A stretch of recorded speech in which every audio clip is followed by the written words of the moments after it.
네, 이 사법농단 의혹을 수사하고 있는 검찰이 오늘 박병대 또 고영한 두 전직 대법관에 대해서 구속영장을 청구를 했습니다. 전직 대법관의 구속영장이 청구된 것이 헌정사상 처음이라고 그러는 거죠. 그렇습니다. 네. 그 전직 대법관을 상대로 한 구속영장 청구가 70년 사법부 역사상 처음 일어나는 일입니다. 네. 그렇기 때문에 지금 굉장히 심각한 사태가 벌어진 것이죠. 실제로 박 전 대법관 같은 경우는 조사 과정에서 기억이 나지 않는다라든가 실장급 법관이나 실무부서에서 알아서 한 일이다. 자꾸 책임을 떠넘기고 있는 이런 상황들 때문에 증거 인멸의 우려가 있다라고 이렇게 이제 보게 된 것이고, 네. 그리고 그 고영한 전 대법관 같은 경우는 혐의를 굉장히 축소해서 인정하고 있고 다른 혐의들에 대해서 전면 부인하고 있는 그런 모습들을 갖다 보이고 있기 때문에 이것 역시 증거를 인멸하거나 뭐 할 수 있는 그 우려가 있다라고 보면서 구속영장이 청구가 된 것인데, 구속영장 청구서도 엄청납니다. 지금 박병대 전 대법관 같은 경우는 158쪽의 구속영장 청구서가 작성이 됐고요.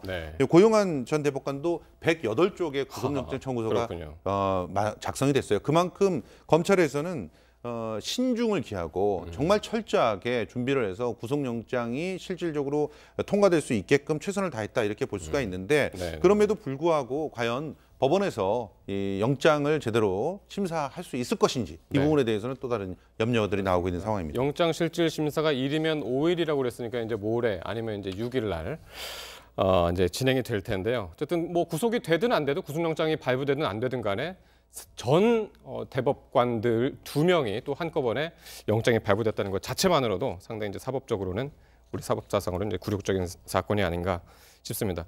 근데 이제 양승태 사법부에서 법원 행정처장을 지냈던 이제 두 사람이었기 때문에 그 사람들한테 구속영장을 청구했다는 것은 결국 바로 그 윗선 정점에 있었던 양승태 전 대법관에 대해서 대법원장에 대해서 이제 본격적으로 수사에 들어가는 것이 아니냐 이런 해석이 지금 가능한 거죠. 그렇습니다. 박병대 전 대법관하고 고영한 전 대법관이 박병대 전 대법관은 전면 부인하고 있어요. 뭐 전혀 기억이 안 난다고 얘기를 하지만 본인이 서명한 게 분명히 있기 때문에 뭐 혐의 사실 입증에는 문제가 없다는 게 검찰 입증이고 검찰 주장이고, 그다음에 고영한 전 대법관은 일부 혐의 사실에 대해서는 또 시인한 게 있습니다. 좀 기억나는 게 있다, 그리고 뭐 잘못됐다 이런 얘기 했다는 것인데, 그럼에도 불구하고 양승태 전 대법원장하고의 그런 관계에 있어서는 어떤 식으로든지 이 사람들이 사실 입을 다물고 있는 부분이 있기 때문에 이분들에 대해서 영장을 청구하지 않고서는 위하고 이 관계성을 조금 명확하게 규명하기 어렵다라고 지금 검찰에서 본 것으로 얘기가 되고 있고요.